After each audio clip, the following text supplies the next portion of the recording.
హరే కృష్ణ. అందరికీ నమస్కారము. మన తెలుగు భక్తి ఋషికి స్వాగతం. అందరికీ సుస్వాగతము. మన పూర్వపు ఆచార్యుల ప్రార్థనలతోటి మనం మన క్లాస్ మొదలుపెడదాము. ఓం అజ్ఞానతిమిరంధస్య జ్ఞానాంజనశలాఖయా చక్షురున్మిలితం యేన తస్మై శ్రీగురవే నమః. శ్రీచైతన్య మనోభీష్టం స్థాపితం యేన భూతలే స్వయం రూపా కదా మह्यं దదతి స్వపదాంతికం. వందేహం శ్రీగురు శ్రీయుతపదకమలం శ్రీగురూన్ వైష్ణవాంశ్చ శ్రీరూపం సాగ్రజాతం సహగణ రఘునాథాన్వితం తం సజీవం సద్వైతం సావధూతం పరిజనసహితం కృష్ణ చైతన్యదేవం శ్రీరాధా కృష్ణపాదాన్ సహగణలలితా శ్రీవిశాఖాన్వితాంశ్చ. हे कृष्णा करुणा सिन्धु दीनबन्धु जगत्पते गोपेश गोपिका कान्ता राधाकान्ता नमोऽस्तु ते. तप्तकाञ्चन गौराङ्गी राधे बृन्दावनेश्वरी वृषभानुसुते देवी प्रणमामि हरिप्रिये. वाञ्छाकल्पतरुभ्यश्च कृपासिन्धुभ्य एव च पतितानां पावनेभ्यो वैष्णवेभ्यो नमो नमः. जय श्री कृष्ण चैतन्य प्रभु नित्यानंद श्री अद्वैता गदाधारा श्रीवासादि गौरभक्तवृंद. हरे कृष्णा कृष्ण कृष्ण हरे हरे హరే రామ రామ రామ రామ హరే హరే. మీరందరూ కూడా చెప్పుకుంటున్నారని అనుకుంటున్నాను. ఎందుకంటే అందరూ చెప్పుకోవాలి. అందరికీ వచ్చు మనకు ఆల్రెడీ. అందరికీ చాలా సార్లు మనం చదివాము. సో, మనము ఇప్పుడు 17వ అధ్యాయంలో ఉన్నాము.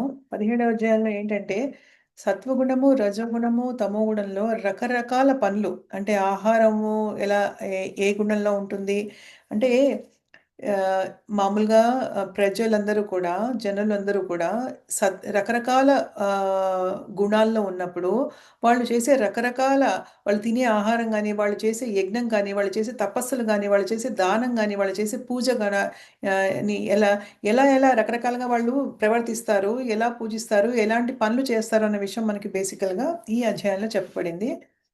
సో, మనము ఇప్పుడు నేను స్క్రీన్ షేర్ చేస్తాను. మనం మొదలుపెడదాము. సో, మనం లాస్ట్ టైము 16 శ్లోకాల వరకు చదివాము. 16 శ్లోకాల వరకు.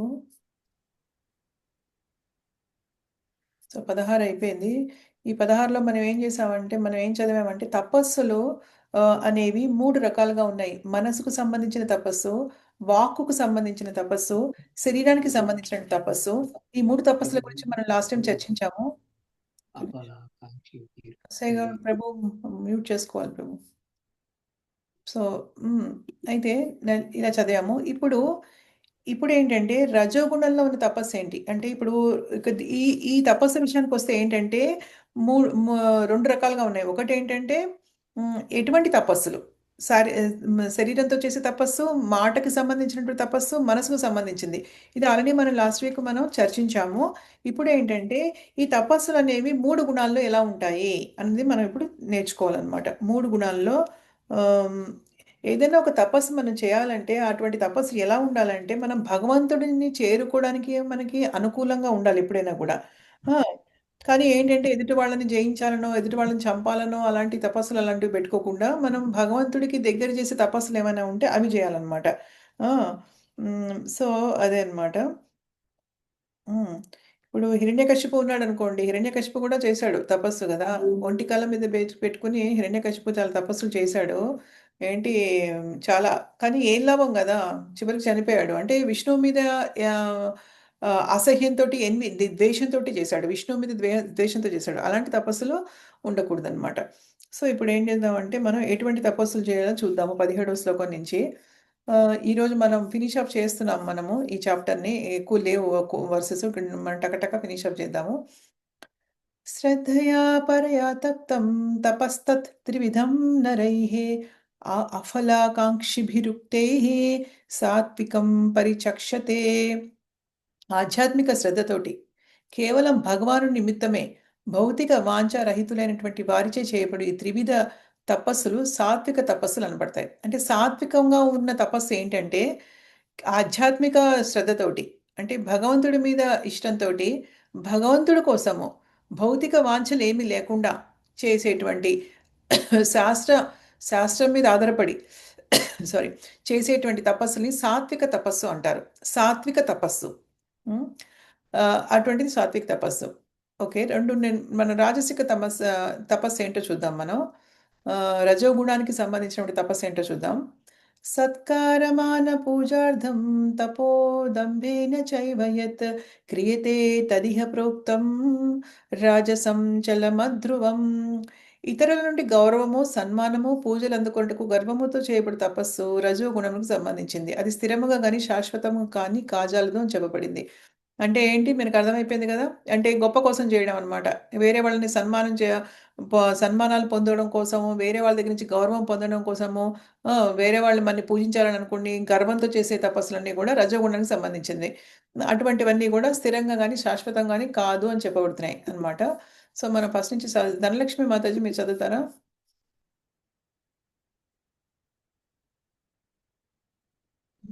చదువుతా మాతాజీ. చదవండి. హరే కృష్ణ. హరే కృష్ణ. సత్కారమాన పూజార్థం తపోదంబేన చైవ యత్ క్రియాతే తదిహ ప్రోక్తం రాజసం చలమధ్రువం. అనువాదము: ఇతరుల నుండి గౌరవము సన్మానము పూజలనందుట కొరకు గర్వముతో చేయబడు తపస్సు రజోగుణమునకు సంబంధించినది. అది స్థిరము గాని శాశ్వతము గాని కాజాలదని చెప్పబడినది.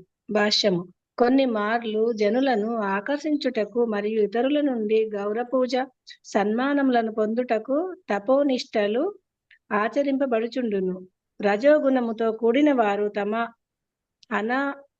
అనుయాయులు తమను పూజించున్నట్లుగా తమ పాదములు కడిగి దక్షిణలు సమర్పించున్నట్లుగా చేయుచుందురు.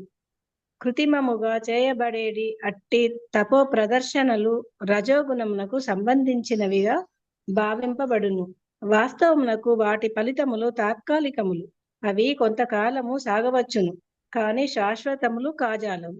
Hare Krishna. Hare Krishna. Thank you Mataji.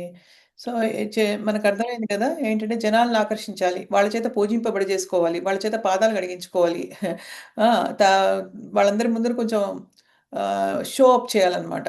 Show up చేయాలన్నమాట తనకేంటో ఫాలోవర్స్ ఉన్నట్టుగా, అంటే అనునాయులు శిష్యులు ఉన్నట్టుగా, శిష్యులందరూ పూజిస్తున్నట్టుగా, అలా కొంచెం రజోగుణంలో ఉన్నవి అనమాట. అవి అంత మంచివి కాదు. అవి అది భగవంతుడి కోసం చేసే పూజలు కావు. అవి గొప్ప కోసం చేసే పూజలు, సన్మానం కోసం, గౌరవం కోసం, ఈ సంఘంలో ప్రేరు ప్రతిష్టల కోసం చేసేటివన్నీ కూడా మంచి మంచి తపస్సులు కాదు అని చెప్తున్నారు.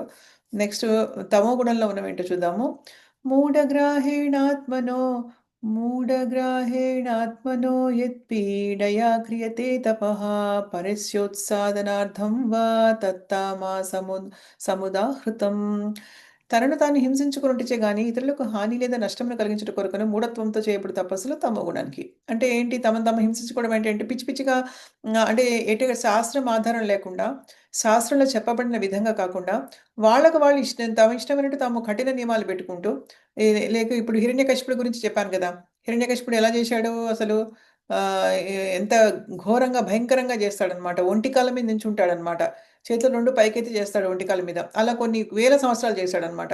శరీరంలో సగభాగం ఏమవుతుందంటే ఏంటి ఎముకల స్కెలిటల్ ఉంటుంది కదా, ఎముకల గుడులు అయిపోతుంది అనమాట. అయినా కూడా చేశాడు. కానీ ఏం లాభం, దుర్బుద్ధితో చేశాడనమాట. ఇప్పుడు మనకి నేను ఇక్కడ చూపిస్తాను మీకు. హిరణ్యకశిపుడు ఎలా చేశాడంటే, ఒక్క నిమిషము.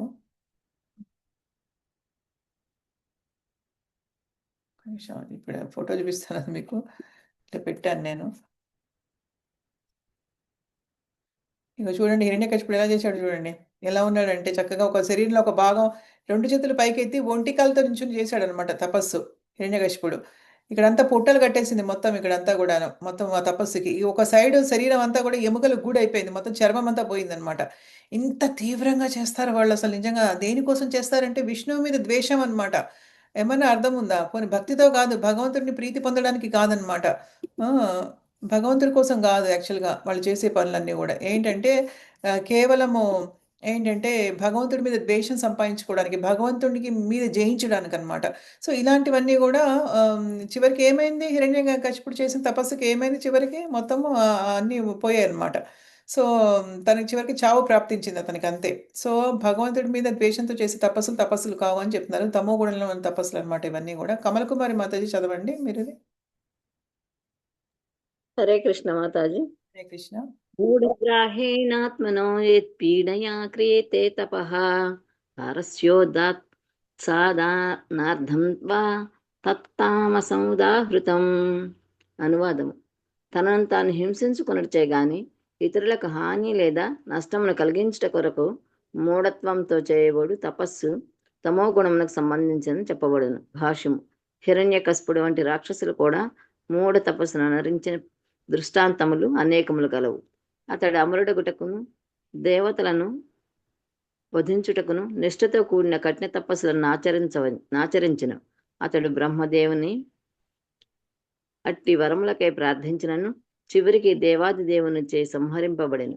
ఏదో అసంభవమైన దాన్ని పొందుట కొరకై చేయబడే తపస్సు నిశ్చయముగా తమో గుణమునకు సంబంధించినది. హరే కృష్ణ మాతాజీ. హరే కృష్ణ. సో మనం ఇప్పుడు చర్చించింది చెప్పారు దీంట్లో, అందుకనే మనం జాగ్రత్తగా ఉండాలి తపస్సులు చేసేటప్పుడు అన్నీ కూడాను.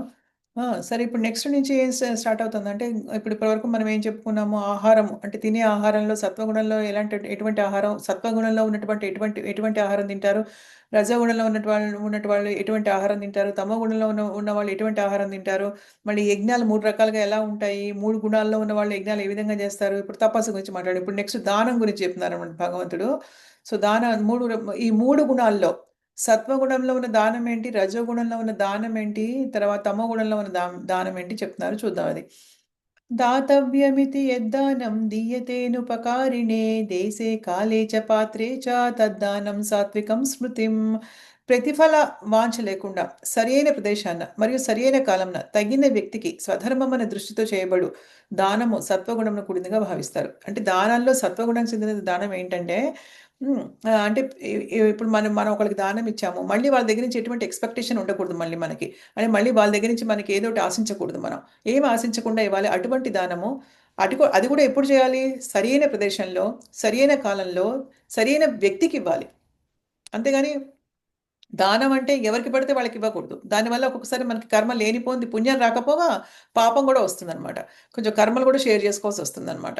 అందుకని చాలా జాగ్రత్తగా సరైన ప్రదేశంలో ఎప్పుడు, అసలు సరైన ప్రదేశం అంటే ఏంటంటే మంచిగా ఒక పుణ్యక్షేత్రంలో కానీ అలా ఇస్తే కూడా చాలా మంచిదన్నమాట. పుణ్యక్షేత్రానికి వెళ్ళినప్పుడు ఇచ్చే దానం కూడా చాలా మంచిదన్నమాట. ఎక్కడ పడితే అక్కడ ఇవ్వకుండా, అది అది ఎక్కడైనా ఇవ్వచ్చు, కానీ పుణ్యక్షేత్రంలో ఇచ్చింది చాలా పవిత్రంగా ఉంటుందన్నమాట. సరైన కాలంలో ఇవ్వాలన్నమాట. అంటే దానికి కూడా ఉన్నాయి కొన్ని, బట్ మనం అవన్నీ చూసుకోలేం కాబట్టి మనకి ఇవ్వచ్చు మనం ఎప్పుడైనా కూడాను. తగిన వ్యక్తి కంటే ఆ వ్యక్తికి మన దానానికి అర్హత ఉందా లేదా అని చూడాలి.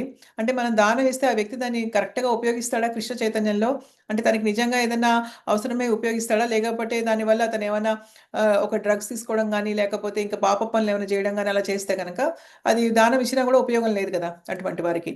అందుకని ఏంటంటే మన స్వధర్మాన్ని దృష్టిలో పెట్టుకుని ధర్మ ప్రకారంగా మనము ఎటువంటి ఎటువంటి ప్రతిఫల ఆపేక్ష లేకుండా, వాళ్ళ దగ్గర నుంచి ఎటువంటి ఎక్స్పెక్టేషన్ మళ్ళీ తిరిగి పొందడానికి లేకుండా సరైన ప్రదేశంలో సరైన వ్యక్తికి సరైన టైంలో కనుక దానం చేస్తే అది సత్వగుణము అని చెప్తున్నారు ఇక్కడ క్లియర్గా అనమాట.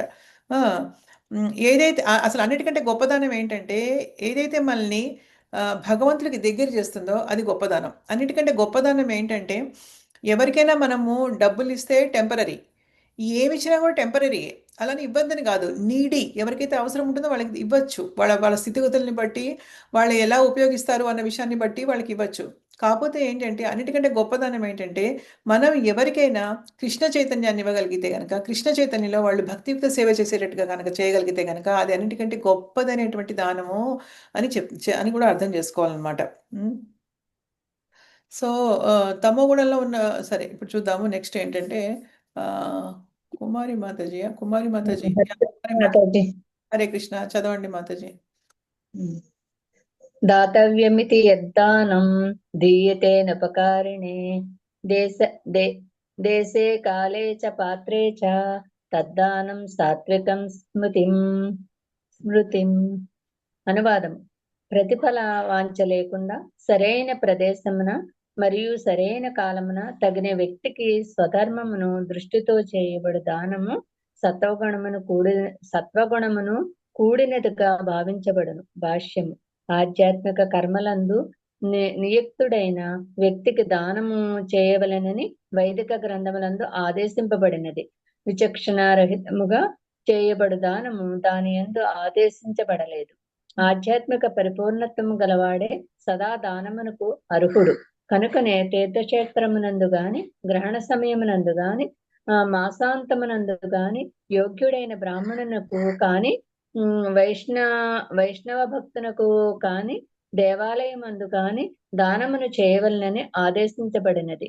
ప్రతిఫలమును ఆశింపకుండా అట్టి దానములను చేయుచుండవలెను. దయతో కొన్ని మార్లు పేదవారికి దానము చేయబడుచుండును. కాని ఆ పేదవాడు దానమునకు పాత్రుడు కానిచో అట్టి దానము ఆధ్యాత్మిక పురోగతికి తోడ్పడదు. అనగా పాత్రతలను గుర్తింపకుండా దానము చేయరాదని వైదిక గ్రంథముల అభిప్రాయం. హరే కృష్ణ మాతాజీ. ఎంత బాగా చెప్పారు చూసారా చక్కగా. ఎవరికి చేయాలి ఎప్పుడు కూడా, ఎవరైతే ఆధ్యాత్మిక కర్మల యందు నియుక్తుడై ఉంటారో అటువంటి వాళ్ళకి, అంటే భక్తులకి చేయాలి ఎప్పుడైనా కూడా.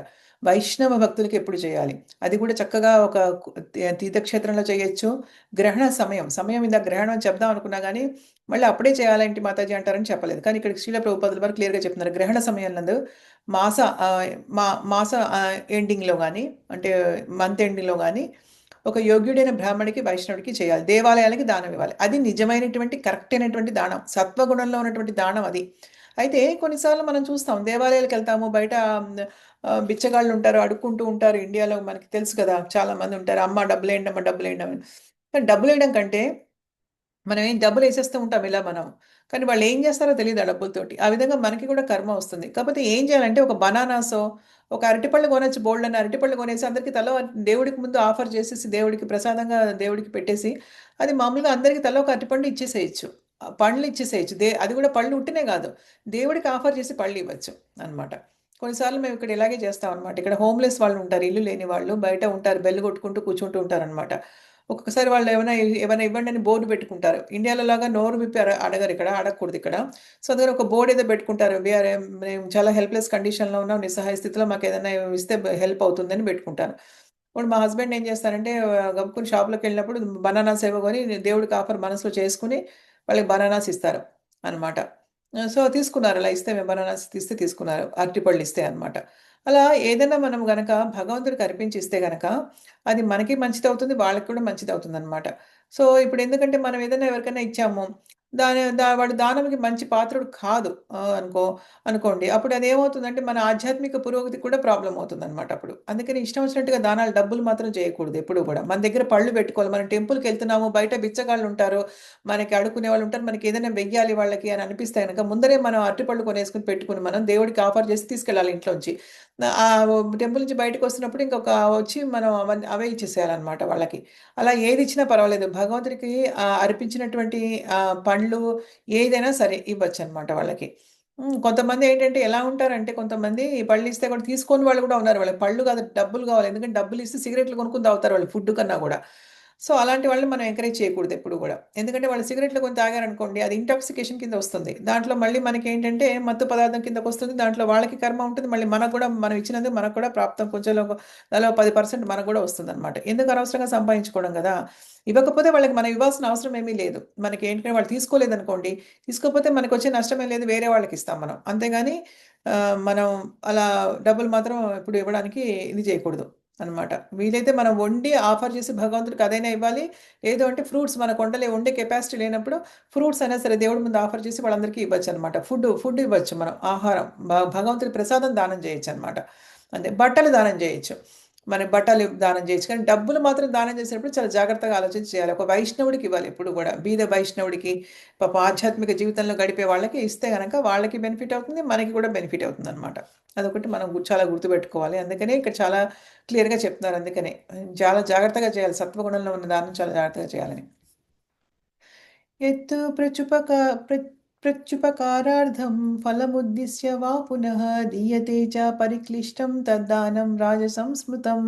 ప్రత్యుపకార వాంఛతో కానీ, సకామ ఫల వాంఛతో కానీ, అయిష్టతతో కానీ వర్ణింపబడు దానము రజోగుణం కూడింది. ఇప్పుడు సత్వగుణాలు చెప్పుకున్నాం కదా. అంటే ప్రత్యుపకారం అంటే ఏంటంటే ఏదో ఆశించి చేసే దానము. అంటే మనం ఎవరికైనా ధ్యానం చేస్తాం, మళ్ళీ వాళ్ళ దగ్గర నుంచి మనకి ఏదో ఎక్స్పెక్టేషన్ ఉంటుంది, మళ్ళీ కావాలి మనకి. సకామ ఫల వాంఛ, సకామ అంటే ఏదో ఏదో ఆశించి చేసే, ఏదైనా ఆశించి, అంటే ఇప్పుడు వీళ్ళకి కనుక మేము బీద వాళ్ళకి దానం చేస్తే మాకు పుణ్యం వస్తుంది అలా ఏదైనా, లేదు సో అండ్ సో ఆర్గనైజేషన్కి కొంచెం డబ్బులు ఇస్తే కనుక అది కూడా పుణ్యం వస్తుంది అని ఏదో అది ఆశించి చేసేది. ఆశించి చేస్తే ఏమవుతుంది, వస్తే వస్తుందేమో గుడ్ కర్మ, మంచి కర్మ వస్తుంది. కానీ మంచి కర్మ వచ్చినా చెడ్డ కర్మ వచ్చినా ఏం చేయాలి, మళ్ళీ మన ఈ ప్రపంచంలో మళ్ళీ ఈ ఈ కుళ్ళిపోయినటువంటి ఈ భౌతిక ప్రపంచంలో మళ్ళీ ఒక జన్మ తీసుకోవాలి. మన కుళ్ళిపోయిన ప్రపంచం ఇది. ఎవరు భక్తులు అన్న వాళ్ళు ఎప్పుడు కూడా ఈ ప్రపంచంలో అసలు ఉండాలనే అనుకోరు అసలు. ఇక్కడ హాయిగా ఉంది, అబ్బా ఎంత కంఫర్టబుల్గా ఉంది మనకి ఇక్కడ భౌతిక ప్రపంచంలో, అబ్బా అన్నీ ఉన్నాయి, భగవంతుడు మాకు అన్నీ ఇచ్చాడు, బాగుంది, ఇక్కడ ఉండాం అనుకునే వాళ్ళు భక్తులే కాదు అసలు. భక్తులకు ఎప్పుడు కూడా చాలా నరకప్రాయంగా ఉంటుంది. భౌతిక ప్రపంచంలో ఉండడాన్ని నరకంగా ఫీల్ అవుతారు భక్తులు ఎప్పుడు కూడా, ఎప్పుడు ఉండాలనుకోరు. ఎందుకంటే ఇది శాశ్వతమైనటువంటి ప్రపంచము, దుఃఖాలకు ఆలయమైనటువంటి ప్రపంచంలో భగవంతుడికి దూరంగా భక్తులు ఎప్పుడు కూడా ఉండాలని అనుకోరు అసలు. ఎందుకంటే ఇక్కడ భగవంతుడి దూరంగా ఉన్నాం మనం. అయితే ఒకటి, ఎప్పుడైతే మనం ముక్తి పొందుతామో, మనం ఆత్మ సాక్షాత్కారం అనేది జరుగుతుందో, అప్పుడు మనం ఎక్కడైనా ఉండగలుగుతాం నిజం చెప్పాలంటే. ఎందుకంటే అప్పుడు భగవంతుడితోనే ఉంటాం మనం కాబట్టి, ఈ శరీరం ఉన్నా కూడా ఈ శరీరంని మించి ఉంటాం కాబట్టి, అలాంటి భక్తులు ఎప్పుడు కూడా అందుకే అలా కూడా అనుకుంటారు. ఎక్కడున్నా కూడా వాళ్ళకి పెద్ద డిఫరెన్స్ పడదన్నమాట. లక్ష్మీ మాతాజీ. హరే కృష్ణ మాతాజీ. కృష్ణ. యత్తు ప్రత్యుపకారార్థం ఫలముద్దిశ్య వా పునః దీయతే చ పరిక్లిష్టం తద్దానం రాజసంస్కృతం. అనువాదము: ప్రత్యుపకార వాంఛతో గాని, సకాము ఫలవాంఛతో గాని, అయిష్టతతో గాని వనరింపబడు దానము రజోగుణమునకు కూడినట్టిదని చెప్పబడును. భాష్యము: దానము కొన్ని మార్లు స్వర్గలోక ప్రాప్తి కొరకు గాని, అధికమైన కష్టముతో గాని, నేనెందుకు ఈ విధముగా ఇంత ఖర్చు చేసి తిననిడి పశ్చాత్తాపముతో గాని చేయబడుచుండును. అట్లే మరికొన్ని మార్లు తమపై అధికారి కోరికననుసరించి కాదనలేక మొహమాటంతో దానము చేయబడుచుండును. ఈ విధములైన దానములు రజోగుణమునకు సంబంధించినవని చెప్పబడును. అదే విధముగా ఇంద్రియ తృప్తిని ప్రోత్సహించు వివిధ సంగములకు దానములు చేయు ధర్మ సంస్థలు అనేకము గలవు. వైదిక గ్రంథములు అట్టి దానములను ఆమోదింపవు. కేవలము సాత్వికమైన దానమే వాని యందు ఉపదేశించబడినది. హరే కృష్ణ మాతాజీ. హరే కృష్ణ. థ్యాంక్ యూ మాతాజీ. సో మనం ఆల్రెడీ చెప్పుకున్నాం కదా ఇలాగా, అంటే స్వర్గలోక ప్రాప్తి అంటే ఏదో ఒకటి ఆశించి చేస్తారనమాట. కొన్ని దానాలు కానీ, కొన్ని యజ్ఞాలు కానీ అన్నీ ఏదో ఆశించి చేస్తారు. సో తర్వాత ఏమో పశ్చాత్తాపడుతూ ఉంటారు, ఇంత ఖర్చు పెట్టి చేసాము అవన్నీ కూడాను, అలా అనమాట. ఇవన్నీ రజోగుణానికి సంబంధించినవి. తర్వాత మనం ఇచ్చినప్పుడు కూడా దానం ఏంటంటే ఏవో సంఘాలకు ఇస్తూ ఉంటాం మనం, ఆ సంఘం ఈ సంఘం అని. కానీ అక్కడ ఏమైనా ఇంద్రియ తృప్తిని ప్రోత్సహించే సంఘాలు ఏమైనా ఉంటే, సోషల్ క్లబ్స్ అంటారు కదా, మనం వెళ్ళి క్లబ్స్ అవన్నీ ఉంటాయి, వెళ్తాం కదా. అక్కడ ఏంటంటే ఇంద్రియ తృప్తి ఎక్కువ జరుగుతూ ఉంటుంది, ఏమి ఆధ్యాత్మికంగా ఏమి ఉండదు. అటువంటివి కూడా దానాలు మంచివేం కాదు అని చెప్తున్నారనమాట. సో సత్వగుణంలో ఉన్న దానం ఎప్పటికీ మంచిది అని చెప్తున్నారనమాట. సో ఇప్పుడు రజోగుణంలో చెప్పుకున్నాము, ఇప్పుడు తమో గుణంలో దానం ఎలా ఉంటుందో చెప్పుకుందాం. ఆదేశకాలే యద్దానామపాత్రేభ్యశ్చ దీయతే అసత్కృతమవజ్ఞాతం తత్తామసముదాహృతం. అపవిత్ర ప్రదేశం నందు, తగని కాలం నందు అపాత్రులకు చేయబడు దానము లేదా తగిన వ్యక్తులకు శ్రద్ధా గౌరవములు లేకుండా చేయబడు దానము తమో గుణం సంబంధించింది. అంటే అపవిత్రమైనటువంటి ప్రదేశము. ఓకే, అపవిత్రాలు అంటే చాలా రకాలు వస్తాయి దాంట్లో. అపవిత్రాలు అంటే అసాంఘిక కార్యకలాపాలు జరిగే చోటని కూడా చెప్పుకోవచ్చు. అలాంటివన్నీ తగని కాలం నందు అంటే మంచి కాలం కానప్పుడు, అపాత్రులకు అంటే ఏంటంటే ఎవరికైతే అర్హత లేదో అటువంటి వాళ్ళకి చేయబడే దానము, తగిన వ్యక్తులకి కాకుండా శ్రద్ధా గౌరవాలు వాళ్ళ పట్ల లేకుండా చేయడం అనమాట. ఏంటంటే కొంతమంది ఇప్పుడు వెళ్తూ ఉంటారు ఏదైనా హోటల్స్కి వెళ్ళినప్పుడు అక్కడ పాపము షాపులకి వెళ్ళినప్పుడు గార్డులు ఉంటారు కదా వాళ్ళు బయట గార్డులు ఉంటే ఇలాగ వాళ్ళ మీద ఇలా విసిరేయడం ఇలా చేసి తీసుకో అని చెప్పేసి ఏదో పెద్ద పడేసి అలా స్టైల్గా వెళ్ళిపోవడం అలా శ్రద్ధ గౌరవాలు లేకుండా ఎప్పుడు మనం ఇచ్చేది మనస్ఫూర్తిగా చాలా ప్రేమతోటి కరుణతో ఇవ్వాలి ఎవరికైనా కూడా అంతేగాని నిర్లక్ష్యంగా వాళ్ళ మీద ఇలా డబ్బు విసిరేయడం డబ్బు పడేయడం అలా కాదన్నమాట డబ్బు ఉన్న వాళ్ళు అహంకారంగా ఉండేవాళ్ళు కొంతమంది ఉంటారు సో ఇలాంటివన్నీ కూడా ఏంటంటే తమో గుణానికి సంబంధించినవని చెప్పుకోవచ్చు అనమాట మనము లక్ష్మీ మాతాజీ తర్వాత ఓకే నరసే ప్రభు చదువుతారా మీరు హరే కృష్ణ మాతాజీ. కృష్ణ ప్రభు చదవండి. అదేశకాలే యద్దానామాపత్రేభ్యచ్చరీయతే అసంస్కృతమవజ్ఞాతం తత్తమసముద్ధావృతం. అనువాదము: అపవిత్ర ప్రదేశం నందు తగని కాలమందు అపాత్రులకు చేయబడు దానము లేదా తగిన వ్యక్తులకు శ్రద్ధాగౌరవం లేకుండా చేయబడు దానము తమో గుణములకు సంబంధించినదని చెప్పబడును. భాష్యము: మత్తు పదార్థముల కొరకును జూదం కొరకును చేయబడు దానములను ఇక్కడ ప్రోత్సహింపరాదు. అట్టి దానము తమో గుణమునకు సంబంధించినది. అవి లాభకరములు కాకపోతే కాకుండా పాపులను ప్రోత్సహించును. అట్లే ఎవరైనా తగిన వారికి శ్రద్ధ మరియు గౌరవం లేకుండా దానము చేసిన సో అట్టి దానము కూడా తమో గుణమునకు చెందిన దానముగా భావించబడును. హరే కృష్ణ మాత. హరే కృష్ణ ప్రభు థ్యాంక్ యూ. చూసారా మనం చెప్పుకున్నాం కదా ఆల్రెడీ మత పదార్థాలు జూదము అటువంటి చోటు దానాలు చేయకూడదు మనము.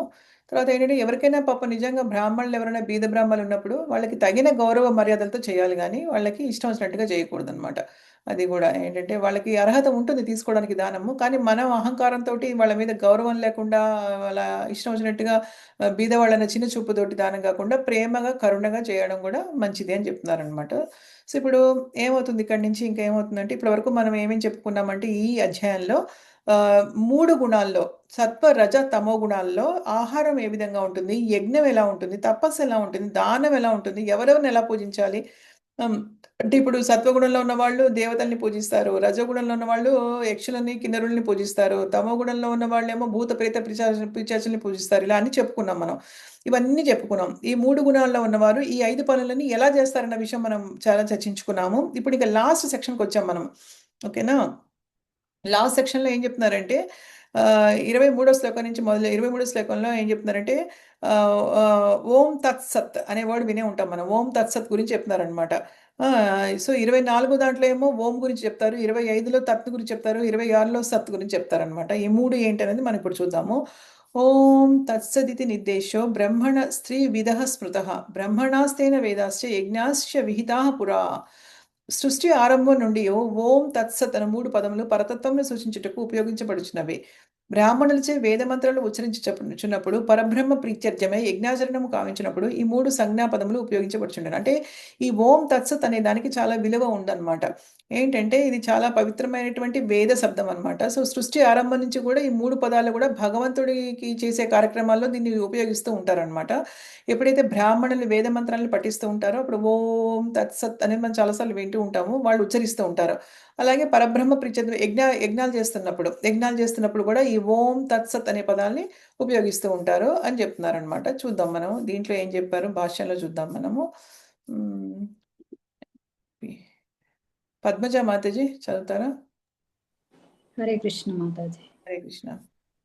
ఓం ఓం తత్సదితి నిర్దేశో బ్రాహ్మణస్త్రివిధ స్మృతః బ్రాహ్మణాస్తేన వేదాశ్చ యజ్ఞాశ్చ విహితాః పురా.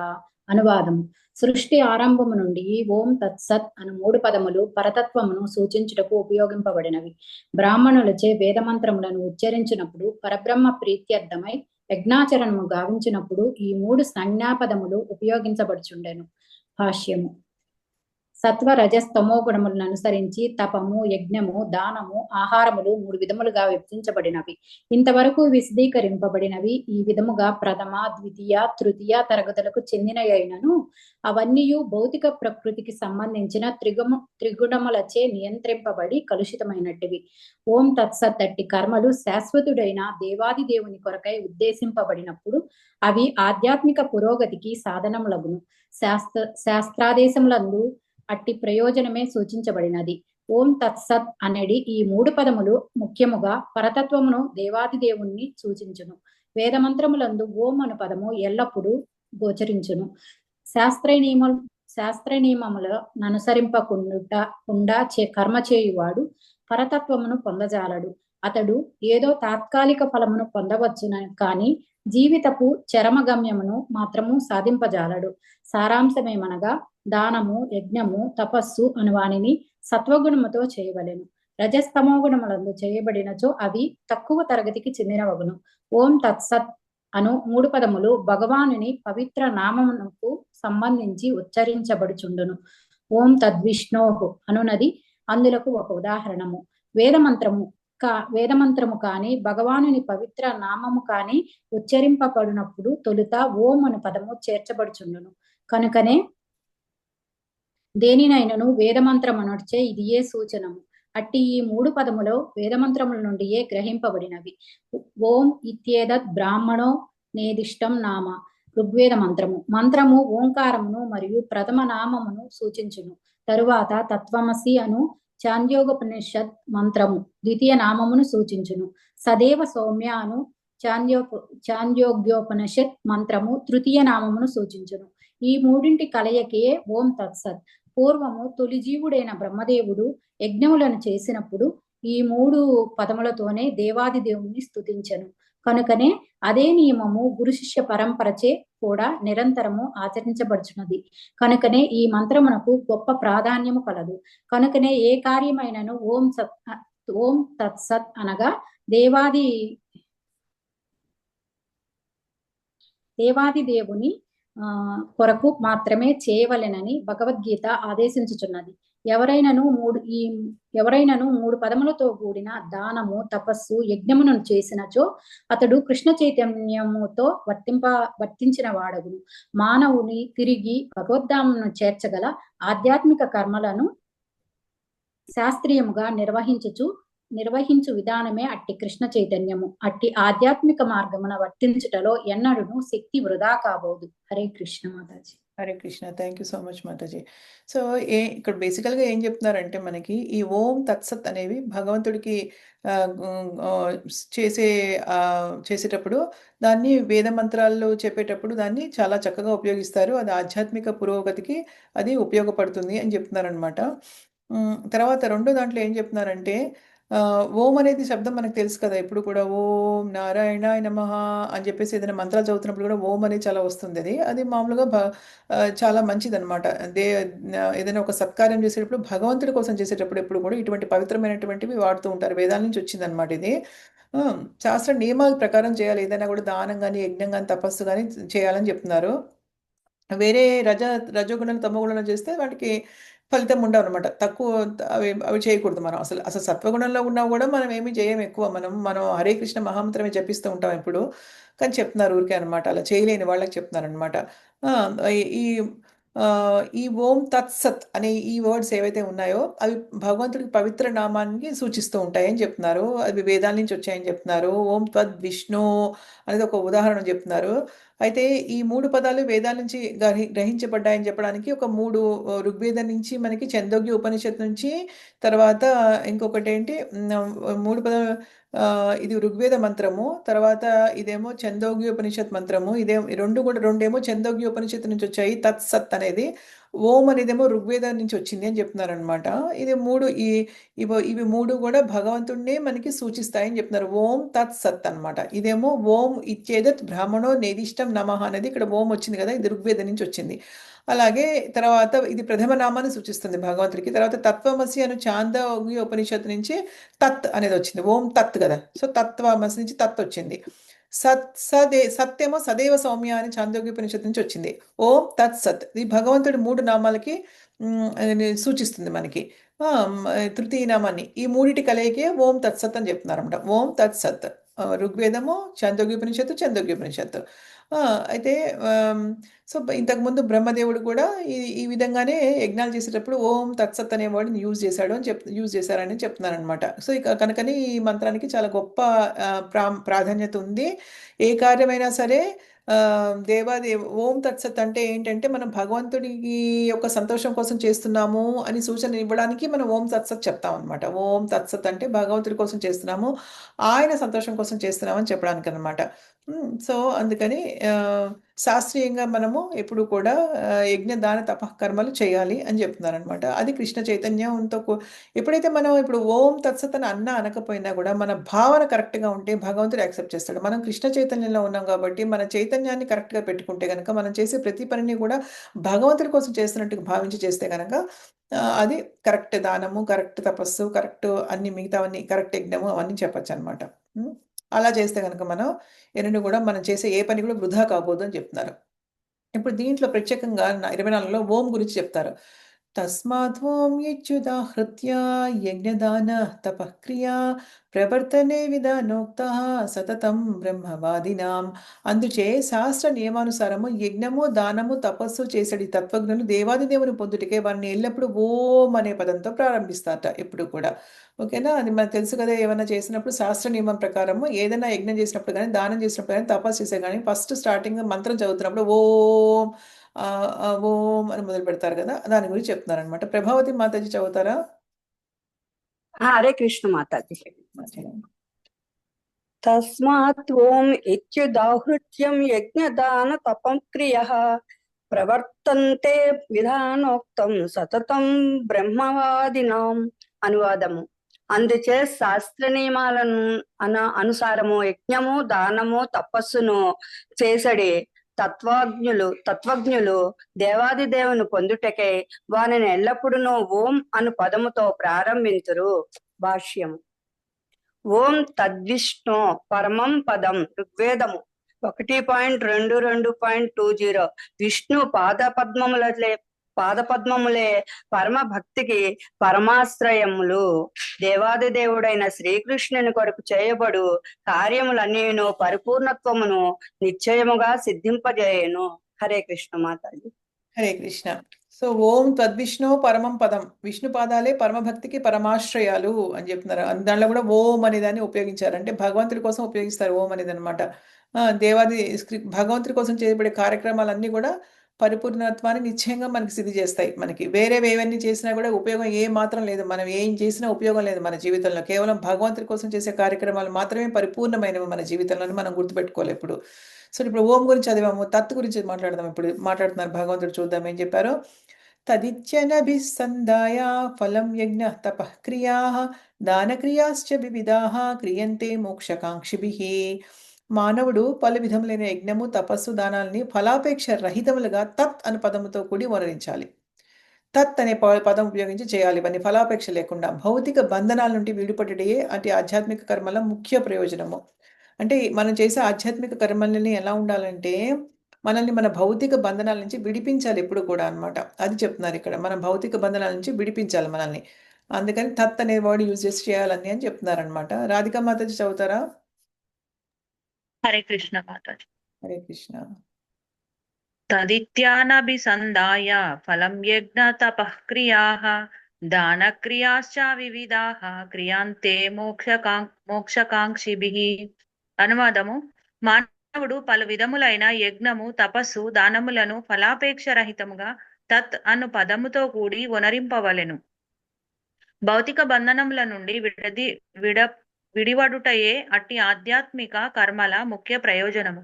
భాష్యము: ఆధ్యాత్మిక స్థితి ఉద్ధరింపబడవలెనన్నచో మానవుడు భౌతిక లాభము కొరకై వర్తింపరాదు. ఆధ్యాత్మిక రాజ్యంనకు అనగా భగవద్ధామమునకు తిరిగి చేరుట అనేది చరమ లాభము కొరకే సమస్త కర్మలను చేయవలెను. హరే కృష్ణ. హరే కృష్ణ మాతాజీ. సో మనం చెప్పుకున్నాం కదా, భౌతిక లాభం కోసం మనం ఇవన్నీ చేయకూడదు. ఏ పని చేసినా మన జీవితంలో కేవలం ఆధ్యాత్మిక లాభం ఉందా లేదా, భగవంతుడికి మనం చేసే పని ప్రీతి కలిగిస్తుందా కలిగించదా, ఇదే లక్ష్యం మనకి, అంతే. ఎందుకంటే ఇప్పుడు మనం చాలా సంవత్సరాల పాటు చదువుతున్నాం భగవద్గీత, మనకు అర్థమైపోతుంది మనం వేరే ఏది చేసినా కూడా మనకి లాభం లేదు అని, మన కర్మ ఇస్తుంది తప్పితే మనకి ఉపయోగం ఏమీ లేదని అర్థమవుతుంది. కాబట్టి మనం చేసే ప్రతి పనిలో మనం ఆలోచించుకోవాలి, మనం చేసే ప్రతి పని కూడా భగవద్ధామం కొరకు తిరిగి చేరట అనే లాభం ఏమైనా వస్తుందా లేకపోతే రావట్లేదా, అంతే. అది ఒక్కటి చూసుకొని చేయాలని చెప్తున్నారనమాట. నెక్స్ట్ దీంట్లో ఏం చెప్తున్నారంటే ఓం తత్ సత్, సత్ గురించి చెప్తున్నారు ఇప్పుడు. సద్భావే సాధుభావే సద్భావే సాధుభావే చ సదిత్వే తత్ ప్రయుజ్యతే ప్రశస్తే కర్మణి తథా సచ్చబ్దః పాదయుజ్యతే యజ్ఞే తపసి దానే చ స్థితిః సదితి చోచ్యతే కర్మ చైవ తదర్థీయం సదిత్యేవాభిధీయతే. ఏం చెప్తున్నారంటే ఇక్కడ, ఓ పృథకుమార, భక్తియుక్త సేవా యజ్ఞమునకు పరతత్వం పరమ లక్ష్యము. అంటే భగవంతుడు అనేవాడు పరమ లక్ష్యం మనకు. అది సత్ అనే పదముచే సూచించబడుతుంది. ఓం తత్ సత్ కదా సత్ అనేది ఇప్పుడు.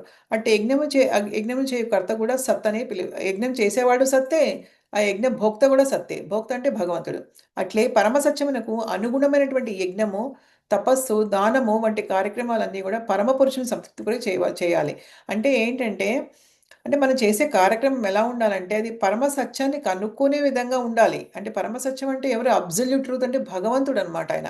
సో మనం చేసే ప్రతి యజ్ఞం కానీ, దానం కానీ, తపస్సు కానీ మనం భగవంతుని గురించి వినడానికి కానీ, భగవంతుని గురించి తెలుసుకునేదానికి చేసుకోవాలి అన్నీ కూడా. ఆయన సంతృప్తి కొరకు చేయాలి, ఆయన గురించి చేయాలి. ఇప్పుడు సత్ అనే పదానికి ఏంటంటే ఉన్న ప్రాముఖ్యత ఏంటంటే మంచి భావన, సద్భావం అన్నారు కదా ఇక్కడ మనకి శ్లోకంలో. సద్భావే అన్నారు, సాధుభావే అన్నారు. అంటే సాధుభావము సద్భావము అన్నమాట. మంచి భావన కలిగి ఉండడం అంటే ఏంటంటే భగవంతుడు కూడా సత్ అంటే భగవంతుడు కూడా వస్తాడనమాట. అంటే మంచి భగవంతుడికి ప్రేమతో చేయాలి కార్యక్రమం. భగవంతుడికి ప్రేమతో సేవ చేయాలన్న భావన కలిగి ఉండడం, కృష్ణ చైతన్యం కలిగి ఉండడం అనమాట. సాధు భావన అంటే ఏంటంటే మనం చేసే యజ్ఞాలైనా, దానాలైనా, తపస్సు అయినా ఒక మంచి సాధు భావనతో చేస్తే కనుక దాన్ని సత్ అంటారు. మంచి భావంతో చేయాలన్నమాట. అంటే గర్వంతో, అహంకారంతో చేయకుండా మంచి సాధు భావనతో చేయాలి. అని మంచి కర్మలు చేయాలి ఎప్పుడు కూడా. సాధు భావనలో మనం సత్యాన్ని తెలుసుకోవడం కోసం కనుక చేస్తుంటే కనుక భగవంతుడికి అది సత్ అంటారు దాన్ని. సాధు భావనలో భగవంతుడిని తెలుసుకోవడానికి చేస్తే ఏదైనా కార్యక్రమం, యజ్ఞాలు కానీ, తపస్సులు కానీ, దానాలు కానీ ఏమైనా, దాన్ని సత్ అంటారనమాట. సో అందుకే మనం యజ్ఞం చేసేప్పుడు ముందుగా ఓం తత్సత్ అని అంటుంటారని కూడా చెప్పుకున్నాం కదా. సో అది మనని మంచి మార్గంలో, సత్య మార్గంలో నడిపిస్తుంది అనమాట అవన్నీ కూడా. మనం చేసే కర్మలన్నీ కూడా భగవంతుడికి అంకితం చేసినట్టు అనమాట. ఓం తత్సత్ అంటే ఏంటి? మనం చేసే కర్మలన్నీ కూడా ఏంటంటే భగవంతుడికి అర్పించినట్టు లెక్క అనమాట. ఏ పైన మనము ఓం తత్సత్ అని చేస్తే మనం ఒక సద్భావంలో భగవంతుడికి అంకితం చేయడానికి చేస్తున్నాము అన్న ఒక ఇదిలో చేస్తాం అనమాట. సో దాని అర్థం ఇదనమాట. మనం భగవంతుడి కోసం చేసే సత్కార్యాలన్నీ వస్తాయి అన్నమాట దీంట్లో. రాజేశ్వరి మాతాజీ చదువుతారా? హరే కృష్ణ మాతాజీ చదవండి. సద్భావే సాధుభావే చ సదిత్వే తత్ప్రయుజ్యతే ప్రశస్తే కర్మణి తదసచ్చబ్ద పార్థయుజ్యతే యజ్ఞే తపసి దానే చ స్థితి సదితి చోచ్యతే కర్మ చైవ తదర్థీయం సదిత్యేవాభిధీయతే. అనువాదము. ఓ పృథకుమార, భక్తియుక్త సేవా యజ్ఞమునకు పరతత్వము పరమ లక్ష్యము. అది సత్ అను పదముచే సూచించబడును. అట్టి యజ్ఞమును చేయు కర్త కూడా సత్ అనియే పిలువబడును. అట్లే పరమ సత్యమునకు అనుగుణమైన యజ్ఞము, తపస్సు, దానము వంటి కార్యములన్నీ పరమ పురుషుని సంతృప్తి కొరకే చేయబడును. భాష్యము. ప్రశస్తే కర్మణి లేక విద్యుక్త ధర్మములు అను పదములు గర్భాధారణము మొదలగు జీవితాంతము వరకు మనుజుని జీవన పవిత్రీకరణమునకై వైదిక గ్రంథములందు అనేకమైన శుద్ధి కర్మలు విధింపబడినవని సూచించుచున్నవి. అట్టి పవిత్రీకరణ విధానములు జీవుని చరమ మోక్షము కొరకై అనుసరింపబడును. అట్టి కార్యములన్నింటి యందును మానవుడు ఓం తత్సత్ అను మంత్రములను ఉచ్చరింపవలనని ఆదేశింపబడినది. ఇక్కడ సద్భావే మరియు సాధుభావే అను పదములు ఆధ్యాత్మిక స్థితిని సూచించుచున్నవి. కృష్ణ చైతన్యమున వర్తించుట సత్వము అనబడును. కృష్ణ చైతన్య కార్యములను సంపూర్ణముగా ఎరిగిన వాడు సాధువు అనబడును. శ్రీకృష్ణుని గూర్చిన దివ్య జ్ఞాన విషయముల భక్తుల సాంగత్యమున స్పష్టమగునని శ్రీమద్ భాగవతమునందు సతాం ప్రసంగాత్ అను పదము ద్వారా చెప్పబడినది. సత్సాంగత్యము లేనిదే ఎవ్వరును దివ్య జ్ఞానమును పొందజాలరు.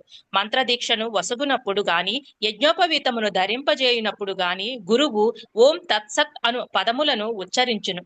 అట్లే అన్ని రకములైన యజ్ఞాచరణములందరి లక్ష్యము ఓం తత్సత్ అది అను దేవాది దేవుడే తదధీయము అను పదము భగవానునికి సంబంధించిన సేవా కార్యములన్నింటినీ సూచించును. అనగా భగవానుని మందిరమునందు ప్రసాదమును సిద్ధము చేయుట, మందిర కార్యములందు సహకరించుట, లేక భగవానుని వైభవ కీర్తిని ప్రచారము చేయుట వంటి సేవలనన్నింటినీ అది సూచించుచున్నది. ఈ దివ్యములైన ఓం తత్సత్ అను పదములు సమస్త కార్యములను సంపూర్ణముగా సఫలమొనర్చుట కొరకై అనేక విధములుగా ఉపయోగింపబడుచుండును. జై thank you Mataji. Hare Krishna Mataji. Krishna. So ఏం చెప్తున్నారంటే ఇక్కడ మనం ఆల్రెడీ ఓం తత్సత్ అనేది కూడా ఎంత పవిత్రంగా యూజ్ చేస్తున్నారో చెప్పారు మనకి. మంచి కార్యక్రమాలు ఏమైనా చేస్తున్నప్పుడు, భగవంతుడి కోసం చేస్తున్నప్పుడు కూడా ఈ ఓం తత్సత్ అనే పదాలని ఉచ్చరిస్తారు అని చెప్తున్నారనమాట. మంత్రదీక్ష ఇచ్చినప్పుడు కూడా గురువు ఓం తత్సత్ అని కూడా ఉపయోగిస్తారట. అలాగే అన్ని రకాల యజ్ఞాచరణలో కూడా అది భగవంతుడికి సంబంధించిన విషయాలు ఏవైనా చేసినప్పుడు, పవిత్రమైన కార్యక్రమాలు చేసినప్పుడు ఓం తత్సత్ అనే దాన్ని చక్కగా యూజ్ చేస్తారని, అది ఉపయోగిస్తారు, ఆ మాట పలుకుతారనమాట. సంపూర్ణ ఫలం వచ్చేటట్టుగా చేసే విధంగా దాన్ని ఉపయోగిస్తారు అని చెప్తున్నారు మనం. అయితే మనం ఏంటంటే కరెక్ట్ ఇదంతా ఓం తత్సత్ అనేది. కాకపోతే ఏంటంటే మనం హరే కృష్ణ మంత్రం చాంటింగ్ చేసుకుంటున్నాం కాబట్టి అది మనకి ఓకే, మనం పర్వాలేదు, మనం అలా చేసుకోవచ్చు అనమాట. సో ఇప్పుడు లాస్ట్ శ్లోకంలో ఏం చెప్పారంటే అసత్ అంటే ఏంటో తెలుసుకోవాలని చెప్పారనమాట. అసత్ అంటే అశాశ్వతము అనమాట. అదేంటో ఇది లాస్ట్ ఇంకెంతే, ఇది ఒకటి చివరి శ్లోకం ఇది. అశ్రద్ధయా హుతం దత్తం తపస్తప్తం కృతం చ యత్ అసదిత్యుచ్యుతే పార్థ న చ తత్ప్రేత్యనో ఇహ. ఓ పార్థ, పరమపురుషుని యందు శ్రద్ధ లేకుండా యజ్ఞము, దానము లేదా తపస్సు రూపమున చేయబడదు ఏదైనా కూడా అశాశ్వతము, అది అసత్ అనబడుతుంది. అట్టి కర్మ ఈ జన్మం నందును మరణాంతరం కూడా నిరుపయోగమే. అంటే ఏంటంటే మనం చేసేది అసలు భగవంతుడి కోసం కాకుండా, ఎటువంటి శ్రద్ధ లేకుండా ఆయన పట్ల కేవలము దంభం అహంకారంతో చేసేవి, ఎటువంటి భగవంతుడి ఆలోచన లేకుండా చేసేవి ఏవైతే ఉంటాయో అవన్నీ కూడా అశాశ్వతము, దాన్ని అసత్ అంటారని ఈ శ్లోకంలో చెప్తున్నారనమాట. అది మనకి ఎటువంటి ఉపయోగం లేదు. భగవంతుడి పట్ల శ్రద్ధ లేకుండా చేసేది ఏది కూడా, ఆయనకి సంబంధించినట్టుగా చేయకుండా వేరే రకంగా ఏదైనా చేసుకున్నా కూడా ఉపయోగం లేదు, దానివల్ల మనకి ఎటువంటి లాభం లేదు అని చెప్తున్నారనమాట. అది లాస్ట్ శ్లోకంలో ఇంకా లాస్ట్ ఇన్స్ట్రక్షన్ అనమాట అది. ఎవరో జాయిన్ అయ్యారు ఇప్పుడు కొత్తగా. రత్నమాల మాతాజీ చదువుతారా? చదువుతాను మాత. రండి, కరెక్ట్ టైంకి వచ్చారు. లాస్ట్ శ్లోకం ఇది చదవండి ఇంకా. హరే కృష్ణ. అశ్రద్ధయా హుతం దత్తం తపస్తప్తం కృతం చ యత్ అసదిత్యుచ్యతే ప్రార్థన చ తత్ప్రేత్యనో ఇహ. అనువాదము. ఓ పార్థ, పరమపురుషుని యందు శ్రద్ధ లేకుండా యజ్ఞము, దానము లేదా తపస్సు రూపం చేయబడింది ఏదైనను అశాశ్వతము, అది అసత్ అనబడును. అట్టి కర్మ ఈ జన్మము నందును మరణానంతరము కూడా నిరుపయోగమే. భాష్యము. ఆధ్యాత్మిక లక్ష్యము లేకుండా చేయబడు యజ్ఞమైన దానమైనను లేదా తపమైను నిరుపయోగమే కాగలదు. కనుకనే ఈ శ్లోకమును అనుసరించి కర్మలు హేయములని చెప్పబడినవి. వాస్తవమునకు ప్రతి కర్మయు దేవాది దేవుడైన శ్రీకృష్ణుడు కొరకే కృష్ణ చైతన్యంతో చేయవలను. అట్టి శ్రద్ధ మరియు తగిన నిర్దేశం లేకుండా చేయు కర్మల వలన ఎట్టి ఫలమును లభింపబోదు. వైదిక గ్రంథములన్నిటి యందును దేవాది దేవుని యందు శ్రద్ధయే ఉపదేశింపబడినది. వేదోపదేశమును అనుసరించుటకు శ్రీకృష్ణ భగవాన్ అవగాహనయే పరమ లక్ష్యము. ఈ సిద్ధాంతములను పాటింపకుండా ఎవ్వరును విజయం సాధింపలేరు. కనుకనే ఆరంభం నుండి ప్రామాణికుడైన ఆధ్యాత్మిక ఆచార్యుని నిర్దేశం అనుసరించి శ్రీకృష్ణ చైతన్యంతో కర్మను అనుసరించుట అత్యుత్తమైన పద్ధతి. సర్వమును సఫలం చేయుటకు అదే. మాతాజీ ఒక్క నిమిషం ఉండండి, ఎక్కడ పోయింది అది. చదవండి ఇప్పుడు. సర్వం సఫలం చేయుటకు అది ఏ ఉత్తమ మార్గము. ఆ బద్ధ స్థితి యందు జనులు దేవతలను, భూత ప్రేతములను లేదా కుబేరుని వంటి యక్షులను పూజించుటగా ఆకర్షింపబడుతురు. సత్వగుణము రజస్తమో గుణములను రజస్తమో గుణముల కంటేనో మెరుగైంది. కానీ ప్రత్యక్షంగా కృష్ణ చైతన్యం నందు నెలకొనిన వాడు త్రిగుణములకు అతీతుడని క్రమబద్ధమైన ఉద్ధరణ విధానము ఉన్నప్పటికీ ఎవరైనా శుద్ధ భక్తుల సాంగత్యం ద్వారా ప్రత్యక్షంగా కృష్ణ చైతన్యం నందు నెలకొనగలిగినచో అది మిక్కిలి ఉత్తమ మార్గం కాగలదు. అది ఈ అధ్యాయంలో ఉపదేశింపబడినది. ఈ విధానం నందు విజయం సాధింపగోరినచో మానవుడు మొదట అర్హుడైన ఆధ్యాత్మికాచార్యుని పొంది అతని నిర్దేశం అనుసరించి శిక్షణను పొందవలను. అప్పుడు అతడు దేవాది దేవుని యందు శ్రద్ధను పెంపొందించుకొనగలడు. కాలక్రమం నాటి శ్రద్ధ పరిపక్వమైనప్పుడు అదే భగవత్ ప్రేమగా పిలువబడును. అట్టి ప్రేమయే జీవులందరి పరమ లక్ష్యము. కనుకనే ప్రతి ఒక్కరూ ప్రత్యక్షముగా కృష్ణ చైతన్యమును అవలంబింపబడను. ఇది ఏ సప్తదశాధ్యాయపు సందేశము. శ్రీమద్ భగవద్గీత యందు శ్రద్ధాత్రయ విభాగములు అను సప్తదశాధ్యాయములకు భక్తి వేదాంత భాష్యము సమాప్తం. హరే కృష్ణ. హరే కృష్ణ. థ్యాంక్ యూ మాతాజీ. సో ఇది జస్ట్ చివరికి ఒక లాస్ట్ మెసేజ్ లాగా మనకు చెప్తున్నారనమాట భగవంతుడు. ఏ విధంగా చేయాలి మనము భగవంతుడిని లక్ష్యంగా పెట్టుకుని చేయాలి ఏదైనా చేసినా కూడా. వేరే కర్మలన్నీ కూడా చాలా హేయమైన కర్మలు, అంటే ఎందుకు పనికిరాని కర్మలు అనమాట. దానివల్ల ఎటువంటి లాభం మనకి రాదు. ఈ వైదిక గ్రంథాలన్నింటిలో కూడా దేవాది దేవుడి యందు శ్రద్ధయే మనకి చెప్పబడింది, అంటే అదే ఉపదేశించబడింది మనందరికీ కూడా. అదే శ్రీకృష్ణ భగవానుడే మనకు పరమ లక్ష్యంగా మనం పెట్టుకోవాలి అని చెప్తున్నారనమాట. అన్నీ కూడా అందుకే ఆరంభం నుంచి కూడా మన భక్తి జీవితంలో ఆరంభం నుంచి మనము ఒక ప్రామాణికుడైనటువంటి ఆధ్యాత్మిక ఆచార్యాన్ని నిర్దేశాన్ని అనుసరించి ఆయన సూచనల్ని బట్టి మనం కృష్ణ చైతన్యంలో కర్మను చేయడం అనేది చాలా అత్యుత్తమమైనటువంటి పద్ధతి అని కూడా చెప్తున్నారనమాట. మనం చేసే పనులన్నీ కూడా చక్కగా సఫలం చెందాలి అంటే, మంచి రిజల్ట్ రావాలంటే మనం ఎప్పుడు కూడా అదే ఉత్తమమైనటువంటి మార్గం అనమాట. సో బద్ధస్థితి అంటే ఏంటంటే, మనం బద్ధస్థితిలో ఉన్న వాళ్ళు అంటే ఇలా మూడు గుణాలతో నియంత్రించబడిన వాళ్ళు ఏంటంటే, దేవతల్ని, భూత ప్రేతుల్ని, అనేక రకాల యక్షుల్ని, కిన్నెల్ని అన్నిటికీ ఆకర్షింపబడుతూ ఉంటారు. చెప్పుకున్నాం కదా, సత్వగుణంలో ఎవరిని పూజిస్తారు, రజోగుణంలో ఎవరిని, తమగుణంలో అలా ఆకర్షించబడుతుంటారు.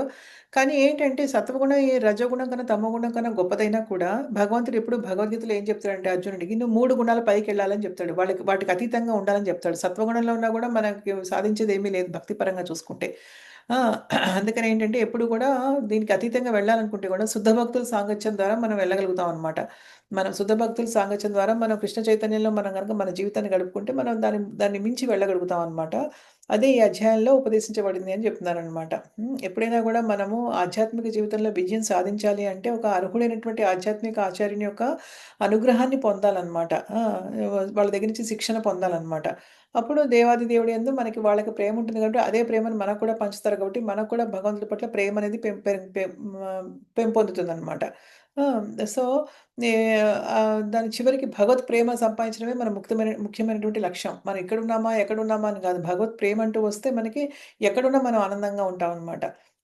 సో అటువంటి భగవంతుడి ప్రేమ మన జీవులందరి యొక్క లక్ష్యం అని శ్రీల ప్రభుపాదులు చాలా చక్కగా ఈ దీంట్లో చెప్తున్నారు. దానికోసం మనం ప్రత్యక్షంగా అందరూ కృష్ణ చైతన్యాన్ని అవలంబించాలని కూడా చెప్తున్నారు అనమాట. ఇది సప్తమ అధ్యాయ సందేశం ఏంటంటే, రకరకాల పనులు రకరకాల గుణాల్లో చేస్తే ఎలా ఉంటాయో చెప్పారు. కానీ వాటికి అన్నిటికీ మనం యాక్చువల్గా అతీతంగా వెళ్ళి కృష్ణ చైతన్యంలో మన భక్తియుక్త సేవ చేసి భగవంతుడి యొక్క కృపకి పాత్రలు అవ్వాలని చెప్పడమే ఈ అధ్యాయం యొక్క ముఖ్య ఉద్దేశం అనమాట.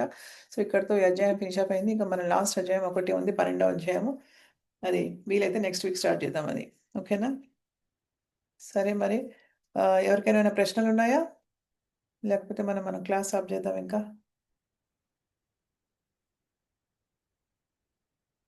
రికార్డింగ్ స్టాప్ చేస్తున్నాను నేను.